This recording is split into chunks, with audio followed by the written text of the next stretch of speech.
1. I have dog kibble in my bra. Again. I wish I could say it was on purpose. Some kind of genius obedience training technique, perhaps. But what really happened was that the 30-pound bag I was attempting to hoist onto a high shelf in the storage room of my grandpa's pet store, Happy Paws, burst at the seam at the most inopportune moment. I should have known what kind of morning I was in for as soon as I got up.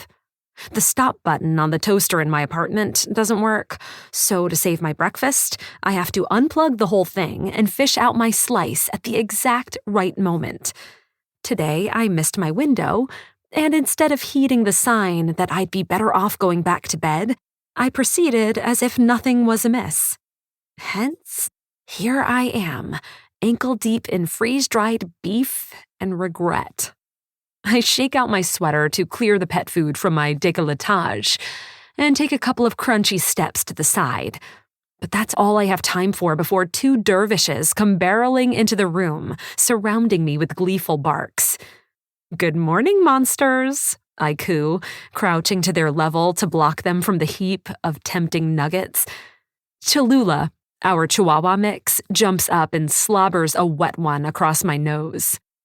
Her aim is off due to an extensive underbite, but no one can fault her enthusiasm. Cap waits patiently until she's done, and I reward him with some extra ear scratches for the effort. He's the oldest of our 3 remaining shelter dogs, some sort of beagle-terrier combo, with a few other breeds peppered in as evidenced by his short brown coat and boxy face.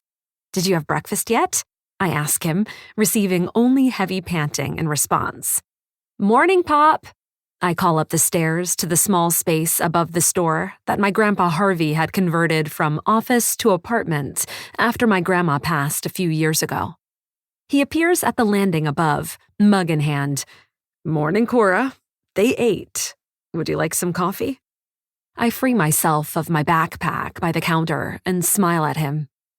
"You've known me almost 28 years, and you still have to ask?" He shrugs and heads back into his space. I follow. "So what's on the docket today?" I ask, once we're seated at his small table and the first hit of caffeine has done its thing. I eye the English muffin in front of him. Softening butter and a wedge of hard cheese sit off to the side. Harvey consults his planner and runs a curled finger down the page. "A couple of deliveries. We'll have to move the rest of those bully sticks and the pig's ears to the front. 2 for 1, I think, as we phase them out." 1 pallet was already delivered. I brought in the bags. "That's what the ruckus was?" "Minor snafu. Don't worry, I'll clean it up. Are you replacing the Chewies with anything else?" "Those cookies we sold last year did well. I'll call the vendor to see if she still makes them." My stomach growls loudly. Cookies. "Can I have one of those?" I point to his plate. "In the pantry." While I butter the crumbly goodness, I say, "It's almost October. Maybe I'll make some more pet costumes. They were pretty popular.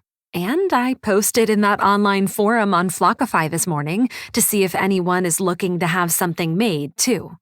Look, I show him the post. Living History, Illinois Flockify post.